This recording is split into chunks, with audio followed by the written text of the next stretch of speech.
yes. Hey, how's it going? What's up, my man? How are you? I'm doing well, yourself? Man. So, you know Paul. I met Paul, yes. You and I haven't been formally introduced. Besides the text message. I'm Donald. We're here in one of my shops, and we do the podcast together, man. Black and Tan, 0.0075% faster. I like how you put the bike in the background. By the way, Are you like that? I love it. As you know, I try to flex my new one also, right? But I can't really. It's not working. His social media is on point. We're gonna. Oh, I know. I hear a lot of good things about you, man. Maybe you could teach me some of your social media tips. Just keep it natural. I like that. Okay. So this is what I don't know much about. I know I came up in my feed. I saw some of his stuff, and I'm like, man, this is looking really good. And then for whatever reason, I think we have some common friends. You and I started following each other on Facebook, and I started getting that stuff in the feed. I'm like, we have got to get this guy on. Yeah. I'm walking up to Charlottesville Crit to get my number, and he's walking by. I'm like, is that him? Because he's got a very distinctive kit. We'll talk about that as well. Right. And I'm like, he's a walking triangle first and foremost. Like, yeah, that's what I hear. I think he's a recovery football player, and we'll talk about that too. But right on. So he's from Florida. We're in Florida. Well, I see. Yes, I see the Miami hat on. Yeah, I grew up from Florida. You gotta rock the hat for sure. Yeah, I grew up in Florida. Nice. And then he went to. Well, actually, why don't we ask you? Give us about your athletic background. We know you're a football player. We'll talk about that. But just tell me, when you were a kid, what did you do? What did you like to do? You probably were a 3-sport athlete, but go into it. Tell me what you did. As a kid, I mean, I like to get in a lot of things. Just get in a lot of trouble, I guess. Very adventurous kid. Funny, I did ride a lot of bikes. You know, I grew up in that generation where you look for your friends and you look for all the bikes in somebody's driveway, and that's where your friends are at. So when we go adventure somewhere, or we're racing each other with some kind of sprints or something of that sort. So a lot of bicycle riding, a lot of racing each other on feet. Didn't play much football as a young kid, or soccer or anything of that stuff. My mom started putting me in like these rec leagues, basketball, soccer, baseball, to see what was stick. Like, you have to be athletic somehow, because she's from an athletic background. She ran track coming up in Jamaica. She's like, something has to stick. So I would do these sports, and I would always excel in terms of like being able to run real fast, but like in the skills, not so much. Maybe the best sport was maybe basketball. I was really good at defense coming up through the rec leagues. And when I got to high school, I'm trying to think. Coming into high school, I did a little bit of track in middle school, but coming into high school, I wanted to be in the band. I played snare drum in the marching band. And I remember the football coach coming in as I'm signing up for school, and he's like, "Oh, you coming out for football trials?" I'm like, "No, I'm trying to join the band, marching band." He's like, "That's a waste of time." And I went out there and didn't know what I was doing. Didn't play no football. It would get ran over by guys smarter than me, but they didn't give up, and eventually things started catching on. But yeah, football, played defensive end, linebacker, ran track. The 400 was my best race, surprisingly, especially being a bigger guy. That's like mid distance. Yeah. Yeah. And 400 is not. Yeah, it's still a lap. It's a lap, right? Yeah, you're doing a lap. I would run sub 1 minute 400s. And I wrestled a little bit in high school as well. I really liked wrestling.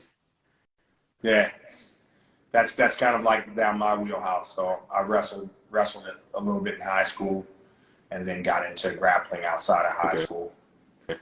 So from high school, you get recruited, right? Oh yeah. So yeah, man, and the recruiting part for football, I went to 3 different high schools. So the first high school I went to, I played 2 years there. Like I said, I didn't know how to play, but they tried. They put me every position you could think of because something had to work. Ended up playing center there, and I was playing rec ball that summer before my junior year, and coach had saw me out there. It's like, hey, what school you go to? I told him the school, and he's like, what position you play? I said, I play center. He's like, center? It's like, you're like a linebacker or a fullback or something. Right. Like, you're in the wrong school. Somebody needs to work with you. And I won't pay him any mind. I was like, whatever. But he went and talked to my mom while I was playing. My mom's like, as soon as the game was over, it's like, you're going into this school, Howard Christian. And I went there, and they taught me how to play fullback and linebacker. And, like, it was going well there, but the head coach there, ended up leaving for a reason. They didn't want me to, like, have any issues. So they referred me to another private school, American Heritage, where I continued on playing fullback and linebacker. And that's where I got my scholarship to go to Elon University as a linebacker and defensive end. Okay. Yeah. Good stuff, man. Good stuff. Yeah. That's so a lot of times if you play both directions with football, I'm saying this to my cycling friends that may not know football. If you play both directions in football, a lot of it's going to be the same side in the same position, just opposite. So if you're a running back, a lot of times you'll be like inside linebacker, right? It's basically two equal forces that collide that will match each other. So a running back and an inside linebacker are going to be two fast, strong guys. So you'll have those. So a lot of people that play both sides or both directions are going to be the opposite on defense as they are on offense. Sure. So you're off bikes now, right? You riding anymore, or what are you doing? Say it again. Are you still riding bikes in college? In college, or you're just? Oh no, man! I started riding bicycles. Probably it was early high school. As soon as I got my permit, I gave up bicycles. I was like, yeah, I got a car now. I'm gonna drive around. I'm gonna pick up honeys, whatever. There was no need for the bicycle anymore. So yeah, bicycle stopped. Yeah, about 15, 16. Yeah, with me, it was as soon as my cool friends got cars, and I was still riding around on my BMX bike. My credibility fell off really quick. It was like all my friends have cars, and I'm still trying to ride around on the bike. So that's what got me out of that's what got me away from riding for a little while. So I get that, man. I totally get it. Yeah. So I'm going to highlight, because I'm the guy who has to cyber stalk our guests. So I have to find some information out. I'm like, Donald, do you have any questions? He's like, no, I'm just going to talk to him like I know. I'm like, Look, I'm good at being in conversations with people that I just meet. We already have a lot in common. He played football. He wrestled. He's a bike rider. That's all I need. There you go. That's all I need. We have a lot in common already. You want to know about him? Of course I want to know about him. Ask him if he was first team All Southern Conference. Were you first team All Southern Conference? Ask him how many tackles he made his last year. I don't remember. I don't remember. That's okay. Paul knows. 40 tackles, 16 for losses, just so we're clear. Damn. Okay. Like you weren't just a football player, but like you were a good football player. His last year, it was the first time I think they've made the playoffs in a while, right? I was a problem child as a football player. I had a really hard time dealing with authority. So me and my coaches like butted heads a lot.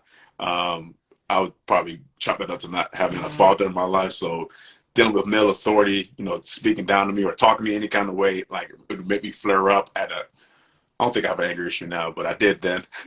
So I had a really hard time. But my senior year, for whatever reason, like things just aligned. The starting defensive end that we had got hurt, and they needed to put me into play. And I think they had given up on me, like not being coachable. And they put me in there to play. I mean, I remember that season, like, then they wanted us to like gain weight, go to mess hall, and you have to eat these meals. And I was like, I'm not doing it. I'm going to eat how I want to eat. I don't want to be 260. I want to be 245. And they let me out there to play, and like things just aligned perfectly. Like I would like make plays on command, it seemed like. So, but. He said the light bulb clicked off apparently in an interview. That's right. And then guess what happens? What's that? He gets a pro deal. Ask him who he played for. He played pro ball. I don't call it arena league pro ball. Dude, look. Here's the deal. Here's the deal. Hold on. We're just going to touch on this. Ask him what the record of his team that he played for was the first year he played. What was the record of the team that you? Sure, I believe the Aaron's, were they undefeated? I can't remember now. That's pretty good. That's pretty good. Now let me tell you. Look, I know more about him than he knows about himself. That's all good. So I played semi-pro ball for Arbutus Big Red. It's a local Mason-Dixon league for a little bit. And look, whenever I can say I played semi-pro football, I say it, right? Look, I wish I could have played in the Arena League. You know, for a while, the Arena League blew up a little bit. It did. It did. And it was like I said, I wish I had the talent to play in the Arena League. The Arena League turned me off, man. The game was just so different from the outside game because the field was so small. And the whole culture of the teams, like, it was man, it used to piss me off. Like, you know, at Elon, I had some guys with me that, you know, we were all about the work ethic, like putting in that grind. Like, even when you don't want to, just put in that grind. And I remember my first day going out to practice in the Mariners, and you know, I'm ready like just to knock somebody's head off to, you know, prove my point that I belong here. And I went hard on the play, and the guy was like, whoa, God, calm down. We don't do that here. And I'm like, what? You mean we don't do that here? Like, I'm trying to earn my position. But that wasn't the way they did things. It was like almost, wow. But nonetheless, I still played, but I didn't enjoy. I did 2 years of it. 1 year with the Mariners and 1 year down in Albany Panthers. We won a championship down there as well. But I just didn't enjoy the indoor game at all. I'm sure it's a different game. Like I said, I've watched it. I mean, it looks like it's super fast paced. It looks like you don't need to be a big guy. You know, it looks like the smaller guys tend to thrive in the Arena League when it was. I don't even know. Is the Arena League still going on? I don't even know. I don't even know if NFL's going on. I don't watch anything. Dude, you're like me. I'm the same way. I'm the same. I was a Skins fan. Okay. Yeah, dude. Listen. Hold on. He's got his own demons in terms of football fans. I'm going to tell you this. Sorry. Hold on. So I'm a Skins fan, and literally Sundays, I would Saturday in a good mood. Sunday would be like a demon day for me. Like, it would ruin the rest of my day. I would have, you know, and then we started going in the social media side of years, and the Skins would lose against someone, and all my friends would start texting me and putting it on social media. It would just ruin my day. I couldn't control myself. So the best way for me to get away from it was for me to actually just stop watching football, right? Like, so I literally stopped watching football in order to just keep myself in a mood to where I wasn't lashing out at people and this and that. Sunday football for a losing team that's your like team from youth. I mean, I used to go to football camps. I used to go to Redskin football camps. I went to Art Monk's football camp. I was a diehard. And yeah, man, I had to stop watching it because it would just ruin my Sundays. People laughing at me now on here. Yeah, indeed. I'm sorry, guys, but it is what it is. Andre, do you go by Andre or you go by Coop? I see two references. What? How do you know all this information? Look, I go by Andre now, but back in college they called me Coop, which was short for King Koopa. So when I first came to school, I grew up in Miami, so like in Miami, the whole thing was like, you know, having dreads, having fronts, gold teeth at the bottom. So I came to school with the gold teeth, and I was just starting my baby dreads, and I was big. And the guy, one of the captains of the team at the time, Corey Weaver, was like, "Man, bro, you look like what you look like. You look like King Koopa Bow." And King Koopa, and then like it was King Koopa for a while, but they got tired of saying King Koopa, and then went to King Coop, and then like it just became Coop. And you know, it was funny because I had a car in school, which is a coupe, Honda Civic SI coupe, and I'm in the car driving fast, and it was really loud. Like took all the Cadillac and the mufflers off of it, and you know, you just hear me driving through campus, and people be like, "Oh, that's like is he your brother somewhere?" No, that's King Koopa. But right. It's so funny. So Paul was just laughing because he's like, he just hit me and said, "Is he your brother?" Because I'm big time in the cars, right? That's crazy. And when I was younger, now my cars are a little more, I think, a little more classy.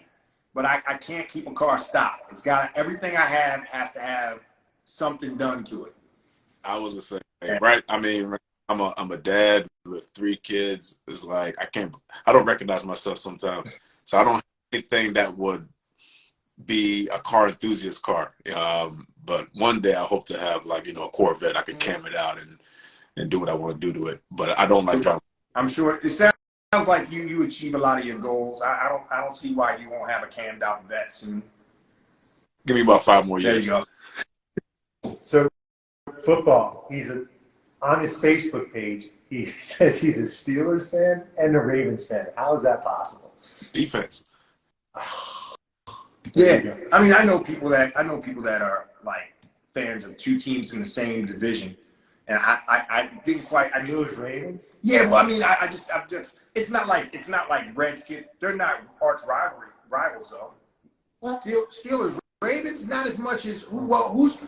You haven't watched football in a really long time. All right, well, I'm talking Redskins, Cowboys, right? That's about it. Yeah, see, I'm talking more on that lines. Now, I just saw someone post up "Go Cowboys." Yeah. I was going to say Redskins. There'll be a lot of controversy. Oh, I know. I know. Anyway. So now he's out of college. Out of college. School, working. When did you pick up cycling? Yeah, where's it? I picked up cycling in 2017, so it's been 6 years now. But out of school, so yeah, all right. Graduated, but I didn't graduate right away. I did 2 years of arena football, didn't like it.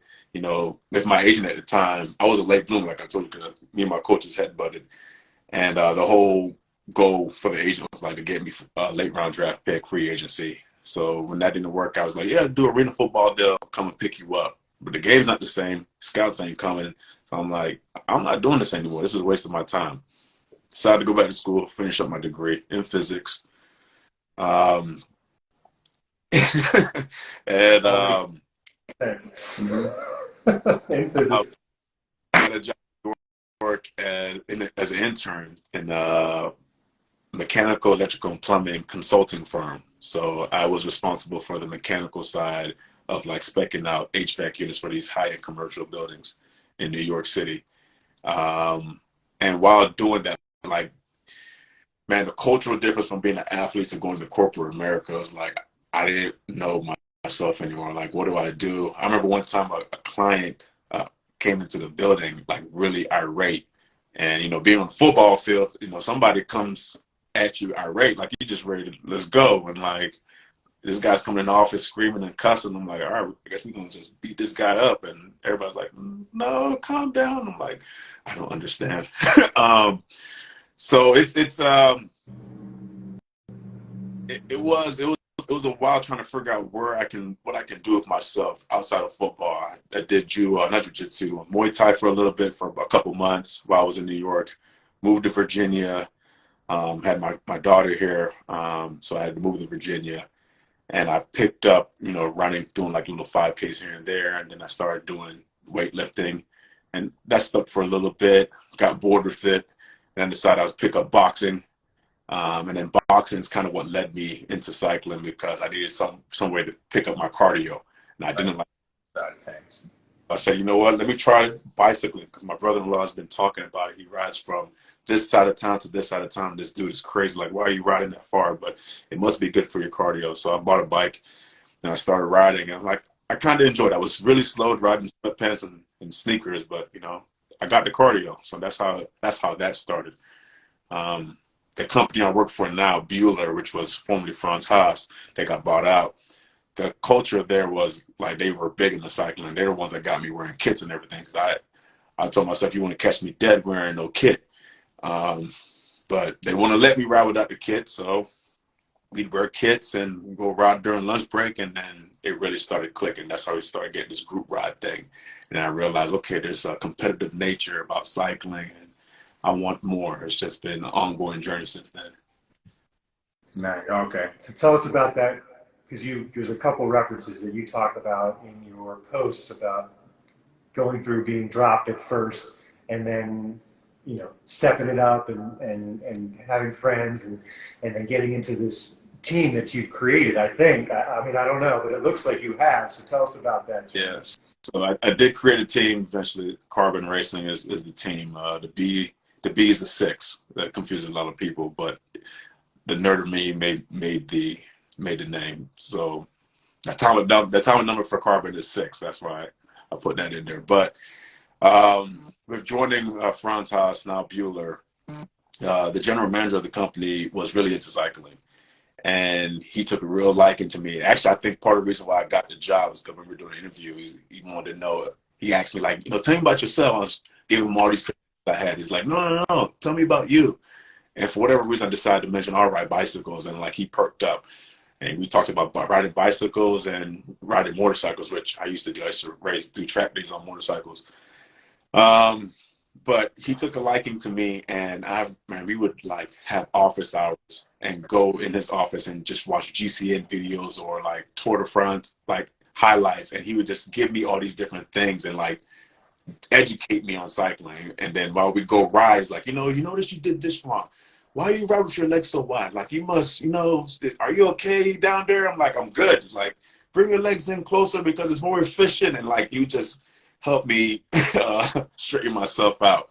Right. That helped me a lot. He's the one that introduced me to the group riding. We would leave work late and we'd go to like a local club we have around here called Richmond VA Biking Association. They'd have a ride close to the office at 5:30. So we went with them, and I was like, wow, like so mesmerized how we were able to achieve a faster speed, which we struggle with this larger group of like 20-ish people. And I remember meeting a guy out there, Chris Clark, in a club named Wolfpack. And one day went out there thinking, I'm going to be able to keep up with this guy. He would wear all black, this all black carbon bike. I'm like, I'm going to keep up with this guy. And I rode with him. I was doing real good. And then I remember him like telling me, you go ahead, take some pulls. I was like honored. Like, I get to ride in front, so I'm going in front. I'm giving everything I have. And we get to like a hill, and like I'm ready to like let him go. And I'm gassed. And he just keeps going. And that's my first drop. I'm like, what the hell just happened to me? And like, I wasn't discouraged. Like, I got to figure this thing out. So just on this journey of figuring out how do I get better at this. And it didn't happen right away. It took some time. There's a lot more drops in between that. But I think the pandemic is what really got me focused because, with the pandemic, we were working from home. I was like excited, so I was drinking a lot of beer. I went from like 250 to like 280 in like 3 months. And my other coworker, Jeff, was like, yo, man, we need to get out here on these bikes again, start riding. And we would ride every day, like 2-3 hours, just nothing, time to kill. And the weight came down. We challenged ourselves how we could lose weight because he was really overweight at the time as well, like 330. I think right now he's probably the same weight as me, 240s. And we lost weight. I got down to like 230. And I was like, yo, let's go look for those Wolfpack guys. I feel real good. You're looking good. Let's see if we can keep up this time. And we went and rode with them, and like, no problem. And we were able to keep up. And for me then, it was like, okay, all right, you got the fitness now. Let's go see what else you can do. So I was on a mission, like any fast ride I can find in my area, I want to go to it. I want to see if I can keep up. And I was able to go damn near every ride and keep up. Eventually going to one ride. I remember going to one ride we had around here in Chesterfield called Spin Mafia on a Saturday. And I went there and like, nobody's speaking to you. Nobody's saying anything. I'm like, whatever. We were riding and, they have like some sprint segments. I don't know what it is. I never did a route, but they're going, so I'm going too. And I hit it. And it's not until you hit it and you're beating all these guys up this segment. Now everybody's like, yo, who are you? Do you race? I'm like, don't race. Anything. And then I did. That's when I found out that there was racing as an amateur. I thought it was only something for like the pros. So it was like shortly after that, maybe a couple months after that, I decided to try one of our local training series here and jump in. And I went in there with the mentality of like, you ride it like a group ride. all the surging and all the attacking. I'm like, what is happening right now? It completely gassed me. I didn't finish the race, but I wasn't discouraged. I figured I'm gonna figure it out. And it's just continue figuring it out since then. Yeah, everybody, everybody that I know that's raced, maybe not Paul. He was born fast. Most people weren't born fast like Paul, right? Most of the people that I know that rode almost have the exact same story that you have, right? Especially if you're an athlete or and you're already competitive. You don't want this dude that you look at being like, man, in any other sport, I would destroy this person, right? But they get on a bike and they ride away from you, and it just sparks that competitive side of you, and you're like, man, I gotta at least keep up with that guy, right? And from that guy, you go to the next guy, and the next guy, and the next guy, until you're finally, like you said, until finally you're actually able to pull once or twice in a ride. I don't pull that much. I just get on wheels, and if I'm there at the end, I sprint my way around, right? I'm really good at sprinting, but I save all my energy for the end. But yeah, I mean, that's pretty much the story of everybody's life when it comes to cycling. You start from the back, and then you think that you're good in your group, and then you find another group that's faster. Yep. And then you're like, oh shit, I'm back at the back again, right? And you keep leapfrogging. Like there's a local ride up here called West Side Worlds. So I can go with our Velo City ride. I can ride the A group and do pretty good for the most part. When I'm in shape, I hold on and I finish with the lead guys, right? Go to West Side Worlds here, and it's like they drop me on the first hill, and it's unreal. So there's always levels to everything that we do. You know what I mean? And it's a very, very humbling sport. The guys who want to get better, they surround themselves with killers. That's what you do. You surround yourselves with people who are going to go faster so that they can. Yeah, I mean, I would be mission trying to find people that were stronger than me. I'm like, I gotta find a way to keep up with you. Yeah, it's like I said, it's a super humbling sport. You get humbled in so many ways. You get humbled by the first female that goes by you, and you can't hold on. And it's like, whoa, I've never been in a sport where literally the men aren't always the strongest, right? Like I've never been like you said, I played football. I didn't have to play football against females, right? I wrestled. I didn't have to wrestle against females back then. Jiu-jitsu, that was a humbling sport too, because there was some females in jiu-jitsu when I was first coming up that would put it on people. We had a young lady named Cynthia, and Cynthia was kind of the gatekeeper. So when you came into the school and you had a bad attitude, the owner of the gym, John Rollo, would put Cynthia on these people, and Cynthia would choke you out. And the thing, if you had a bad attitude, he would put Cynthia on you, so you would either humble yourself or you'd be embarrassed and not come back. Right? So it's like I said, cycling is one of those few sports that it's very, very humbling. And you'll find your match sooner or later. What was that first bike, Andre? When you said, okay, now my brother-in-law's talking to me, I'm going to start riding. What was that first bike? It's right here. It's Jameis. It's a gravel bike, but I didn't know it was a gravel bike. I thought it was a road bike. I went to Renegade. Say it again. Is it a Renegade? Yeah. Jameis Renegade. Okay. And I went to AG's. Well, first I didn't go to AG's. First, he's talking about riding bikes. So I was like, okay, I'm gonna buy a bike. I'm thinking in my head, like, okay, I could go to Walmart, get a bike. But I'm like, nah, I want to go a little step above. I'm gonna go to Dick's. Yeah. Went to Dick's. Went to Dick's, looked at some bikes. I saw a bike with the hybrid bar, front suspension. I was like, this looks like a nice bike. But I was like, before I do that, maybe I should go to a bike shop. And then when I went to this bike shop, it was just random. It was close to the house. I'm just going to go to AG's and see what they had. The amount of bikes in there and the price tags. I'm like, what in the world? And I'm talking to the guy, and he's like, so what do you want? I was like, I just want to ride a bike. He's like, do you want the straight bar or you want the curl bar? I was like, I think I want the curl bar because, that's what I see people on the road riding. He's like, well, what do you want to ride? I'm like, on the road? He's like, well, here's a bike here. You can ride it on the road and off the road. I'm like, that sounds like a good mix of options there. Why not? So I bought it, and then you know, I rode that for a long time. I mean, shoot, I don't think it was my general manager, Mike Fleetwood, that got me my next bike, which was the Specialized Roubaix, an endurance bike. And I rode that for a while. I just got my LA last year, I think in April. So, I mean, I did races in that Roubaix on that endurance bike and won races on that endurance bike, but I didn't know no better.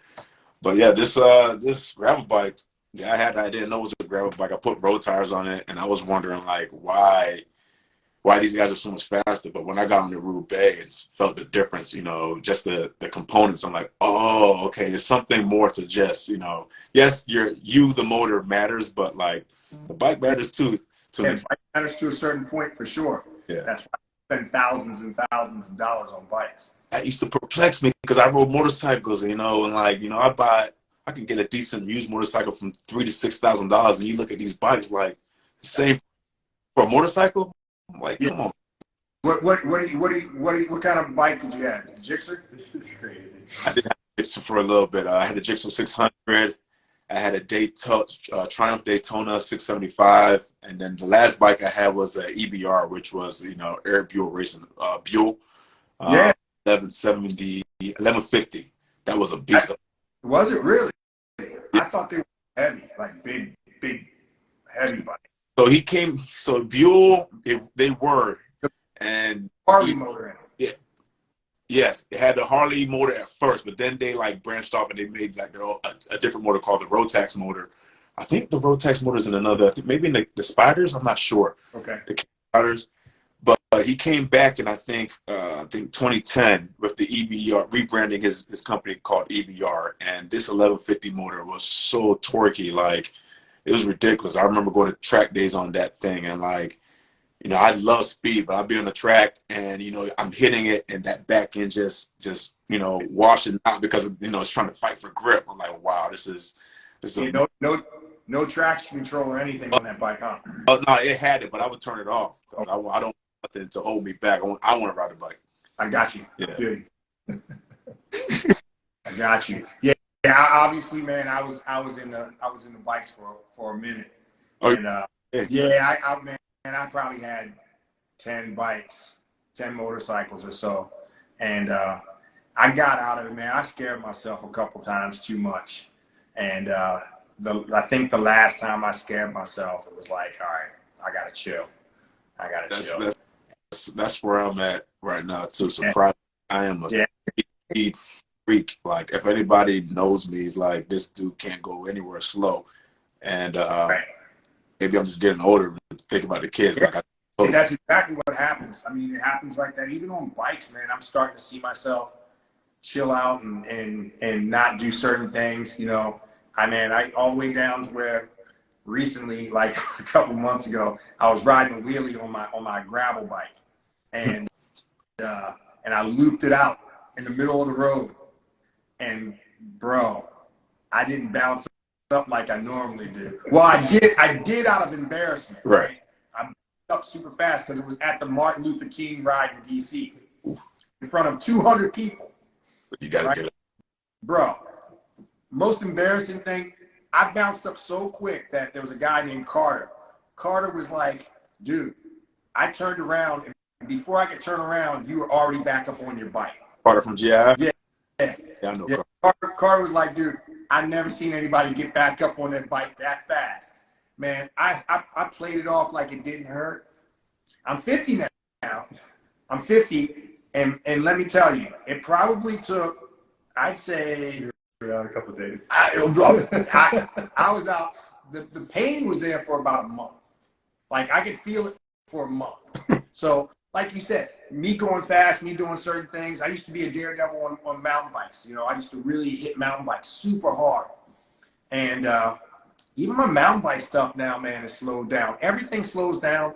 And I keep always bringing up people when we talk, like friends of mine.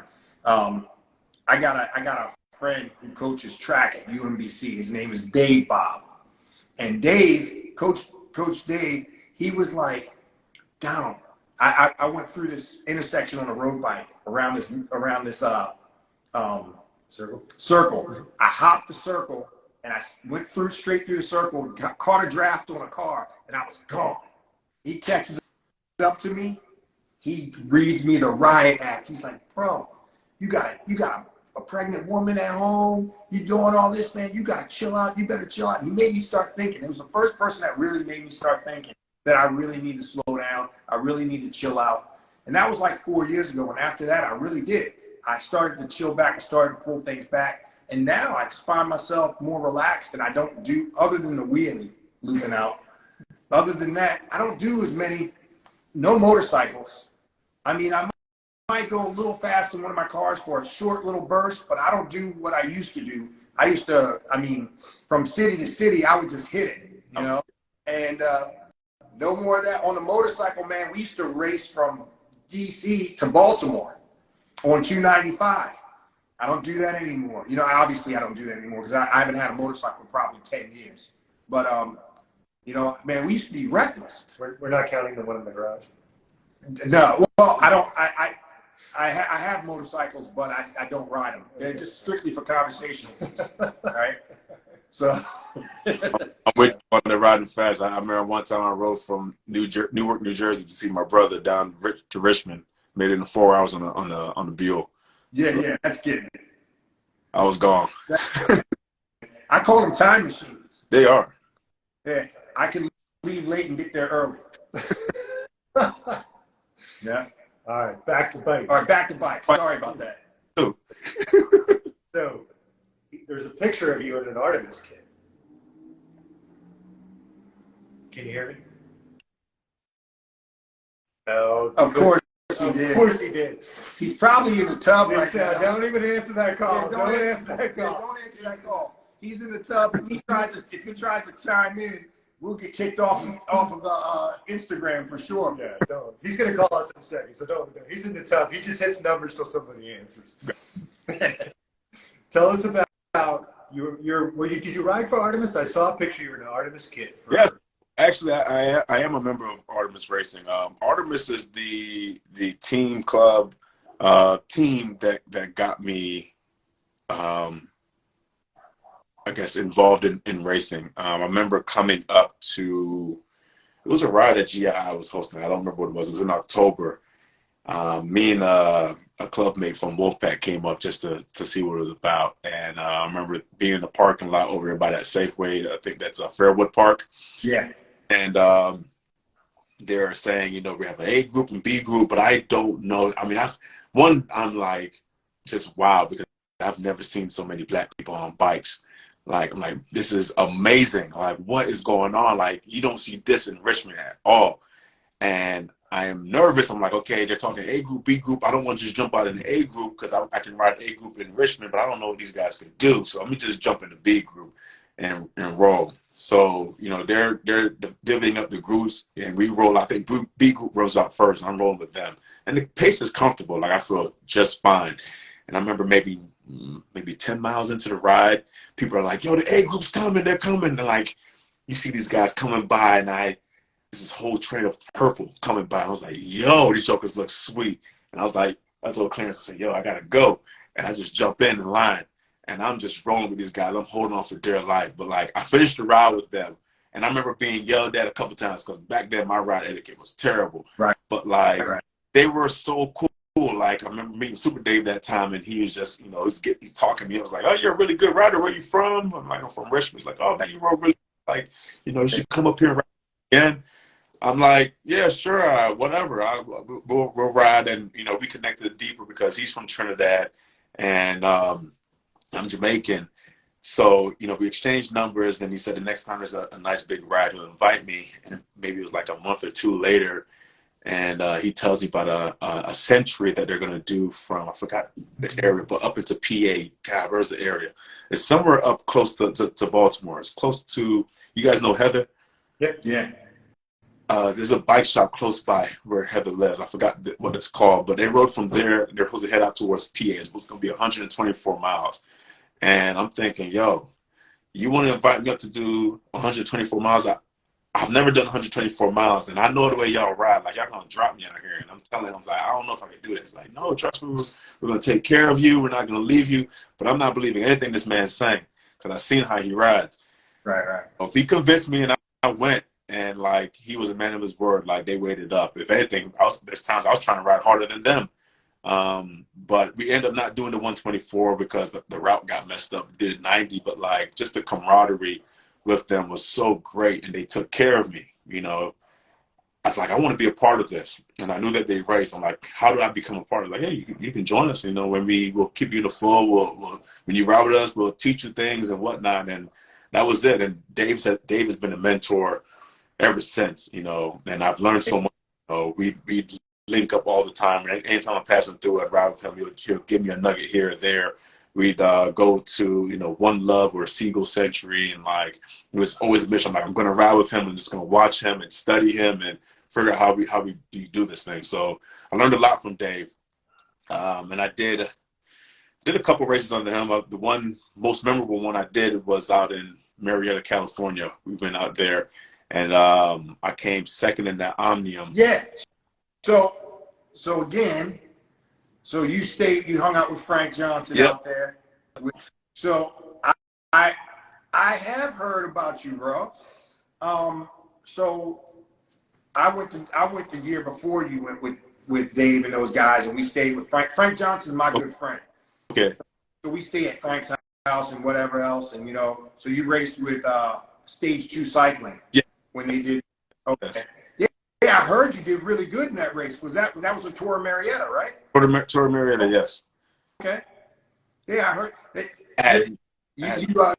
you proceed yourself, so definitely. That's pretty cool. You say something.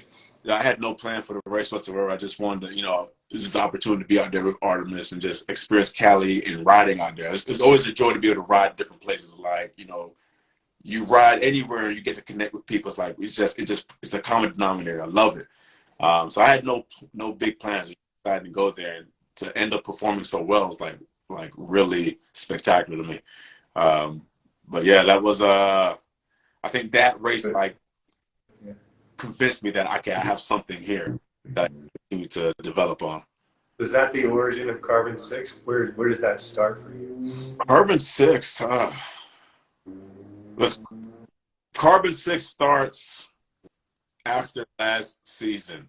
So we have a series here in Richmond called the Bryant Park Training Series. We have an A race and B race, and it's every week from like mid-May to mid-September. And last year, I mean, I was racing for Artemis, and there's also a local bike shop that was supporting Molly's at the time, and I would race with them to do local like races. And you know, I would go out there to the Bryant Park races and compete. And there was one race in particular where I got into it with some guys, just mouthing off, and it really got me heated. And you know, being a man of color, black guy, and seeing that there's not many of us out there, it's like I felt like I was being picked on, or you know, they were accusing me and this other guy of cheating because we thought we were working together. He shouldn't have been in the race, but he was allowed by the promoter to be in the race. It wasn't cheating by no way, shape, or form. Like he wanted us to like go off the front. I was telling him like, chill out, because I feel like something's getting ready to happen. The attack is coming because these guys, you know, have us in the front for like a lap or two. They're getting ready to attack. Just stay cool. But they hear us mouthing off. They're like, "Oh, you're cheating." I'm like, "No, it's not that." And another rider like tells me to shut the F up. And I just lose my ish, and that became a thing. I got really mad, and I'm ready to like fight people. And I'm telling jokers like, yeah, I mean, I look like this, whatever. Like I fight. Like I don't do this bike stuff. I fight. But after that, just sitting down, calming down, and reflecting on it, you know, the guys in my circle that were in my club are like, "Yo, man, why don't you just like do a team? Like we ready to go. Like we watching you. We will rally behind you." I'm like, "Nah, man, let's just join another team. It's, you know, we'll do it." Like, "Nah, we wanna do something big." So it's them saying that they were willing to put the work in, and how we want to make a difference out in our area, because there was nobody like us really doing it. Like I was like, it's like maybe 3-4 of us out there riding as black guys, predominantly white, which nothing wrong with that, but we don't know about the sport, especially in this area. It's like, it's not like being in Maryland or going down to Atlanta and seeing a whole bunch of black folks riding bicycles. So them saying they wanted to do it motivated me, and I was like, fine, let's do something. And I wrestled with a name for a long time, and eventually, you know, I was thinking like, you know, a diamond. You know, a diamond is built out of pressure. You know, and I feel like in cycling, you're built out of pressure. You know, you got to keep coming back, all the different adversity, all the failures, all being dropped. I'm like, I don't want to be called no diamond cycling. That's too cliche. So what's a diamond made of? And I'm thinking, oh, carbon. So carbon came to me, and I'm just looking at, you know, the periodic table, looking. I was like, oh, there's a 6 in it. Oh, wait, a 6 can be that B. Sorry, that was Ed again. I know. We know. We know. So, sad part is he knows you're live too, because he's on our Black and Tan. Yeah, he knows. He's on our list, so He's probably watching right now.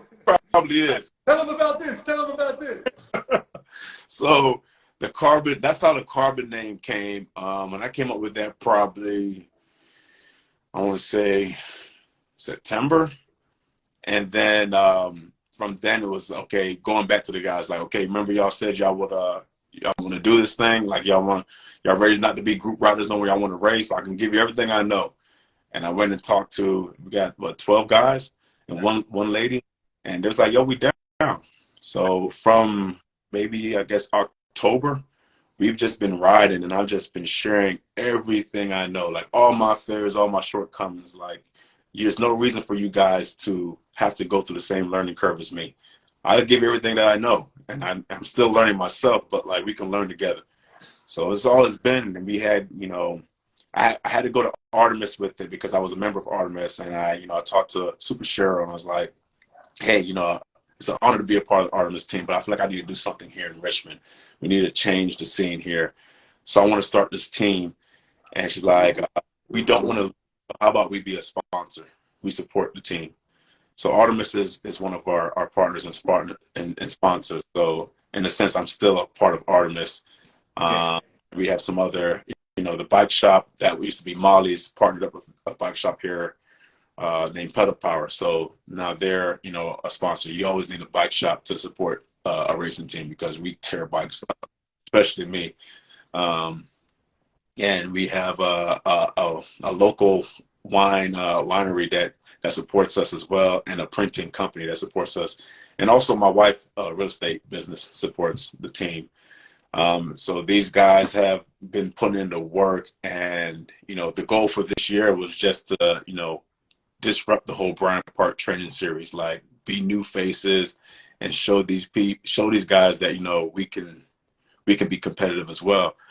But they've been so damn strong and improved so quickly. Like, we've already done 3 outside races, and guys have done well. Like, no podiums outside of myself, but like the performances that I've seen is like, it's very promising for our first year. And I'm like, you know, I believe we have some really good things in store for us. So I'm really proud of them for the work they're putting in and trusting me in doing this.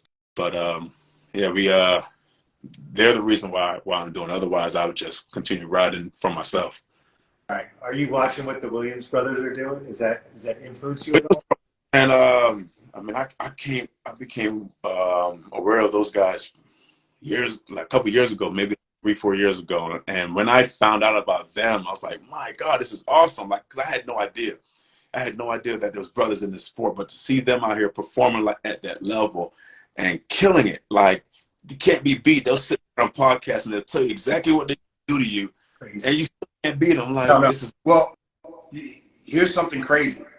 Before the Williams brothers, Dave Osborne was my Williams brother, right? Like, Dave was the first guy of color I saw that, like, literally the team I was on, we would pull up to a race and they would point at Dave and say, he's going to win.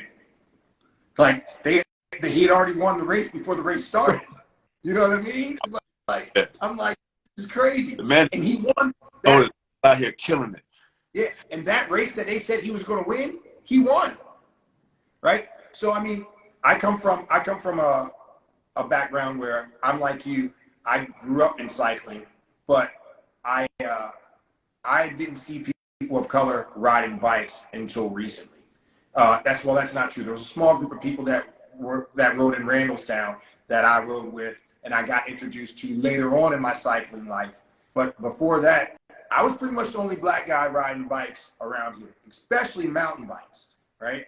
All my cousins and things that lived in Baltimore, they would be like, "Oh no, we're not doing that. That's crazy. That's not our kind of sport. That's not." And the funny thing was, I was accepted by the white guys, but my sport was rejected by all my cousins and everything. You know what I mean? Like, my cousins didn't accept my sport until recently, right? And now I'm back to being the cool cousin, right? And they want to ask questions about cycling, and everybody wants to get into cycling now. But for the longest time, it was me, and I knew of some people down in PG County that rode, but I'm from Baltimore. It just wasn't available, you know. So Dave Osborne was my first, you know, man, we can actually compete in this sport, and color isn't an issue. We can't use color as an issue. Right. You know, Dave out here doing it and doing great at it. Yeah. True. Yeah, Dave has been an inspiration for me. The Williams brothers, Bahati as well. I remember meeting him at One Love, I think it was 2 years ago, and like just watching how he rode, I was like, damn, this brother is smooth. Like, my God. And actually, when I did the Tour de Marietta, like, I remember him taking me aside and like showing me the circuit races. Like, this is where you want to be on at this point of the course. If you come to this corner first, you're good. And I'm like, just the confidence he was talking with was like, this is amazing. And you know, this guy's pro racer, and for you to sit here and talk to me, I'm nobody. You're talking to me, just, you know, accepting me and taking me in. I really appreciate it. And, you know, we got to like sit in their tent.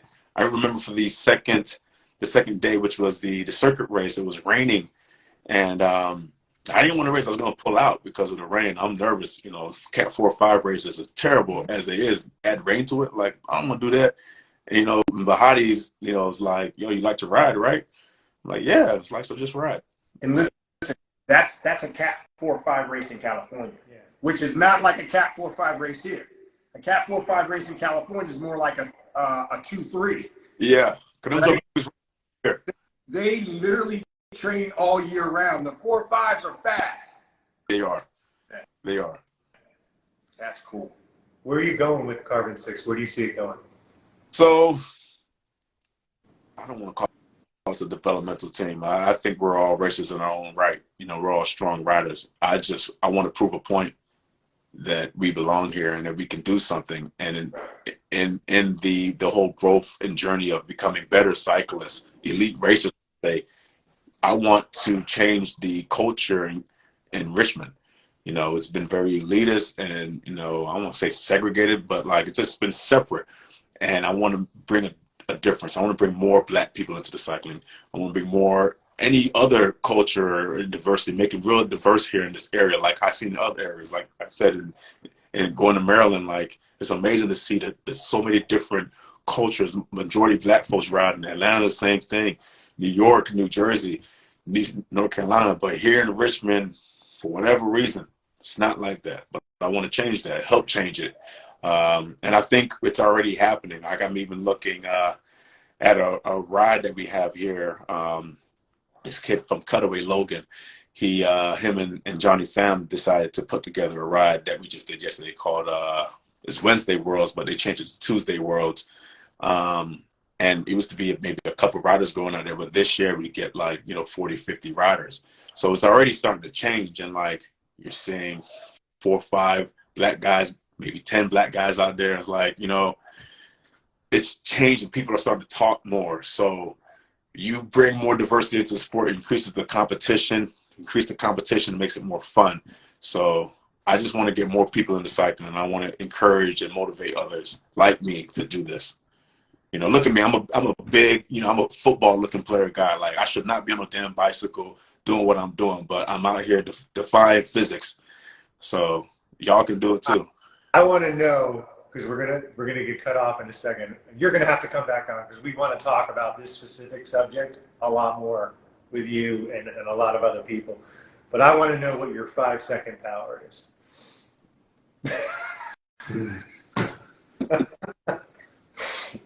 It's on Training Peaks if you want me to tell you where it is. I want to know what it is. The most I've seen is 2150. Damn. That's what's up, man. That's what's up. 2150 watts. That's legit. That's legit for sure. 2 weeks ago, there was a sprint race, and there was a tour to Newport News, and they had first race. It was a sprint race where they held you up, stand still, on the track, which I would love to try one day. There's no velodrome close by us, but they had 3 heats, and the first two heats get to advance. But like, yeah, they hold us up and they say go, and I put that thing, big ring, biggest gear in the back. How far? What's the distance? God, you know what? I want to say it was 200 meters, but I'm not 100% sure. I think it was 200 meters. Wow. But if you follow, no competition, that's what I would love to do. Yeah, I really. But I haven't hit 2150. I don't know if I've ever hit 2150, to be honest with you. I've gone over 2000. Yeah. But I'm barely over 2000. I think I won the power interbike one of the interbike power contests, one of the peak power contests at Interbike with just 2000, 2040 or something like that. I never hit 21. 21's a big number, bro. That's big. But you're big. But you're big. You need big numbers. You need big numbers when you're 240, brother. Exactly. All right, we're gonna get cut off in a couple minutes, but we always have one question, right, before we go. And Andre, we want to have you back on. And actually, I'm going to make a point to come. My daughter lives in Richmond. I'm going to make a point to come down and ride with you guys. I think it's we'll both come down. Yeah, that would be an honor. Yeah. That would be an honor. What was your first bike, and who taught you to ride it? First time. I can't think, man. It's probably something from a Walmart or something, and I don't know if it was my dad or my mother. I really don't. My memory's too fond, but if I listen to my mom tell me, she's like, nobody did teach me how to ride a bike. Anything with wheels, I just picked up. Oh man, good stuff, dude. We appreciate you coming up. Yeah, man, learned a lot. I think I got a new best friend. Sorry, Paul. No doubt. Look forward. They don't. Say that again. I look forward to meeting you one day and being on the road with you. Yeah, man, we're gonna come down and ride for sure. And I really hope things change for you in Richmond. And I think if you keep up what you're doing, people believe safety in numbers, right? So the more people get involved, the more people want to get involved, and the safer they'll feel with seeing more people of color. So keep doing what you're doing, and make that movement. Yes, sir. For sure. Cool, man. Well, thank you very much, man. This was great. We're not done with you, Andre. We're not done. Whatever you got you. You can teach us a lot, man. You can teach us a lot. Appreciate you. All right, thank you. All right, guys. Bye-bye. Have a good one. Oh, that was good. That dude is your fucking brother. My dude, God. We had so much in common. Subscribe, you fools. And don't forget to like.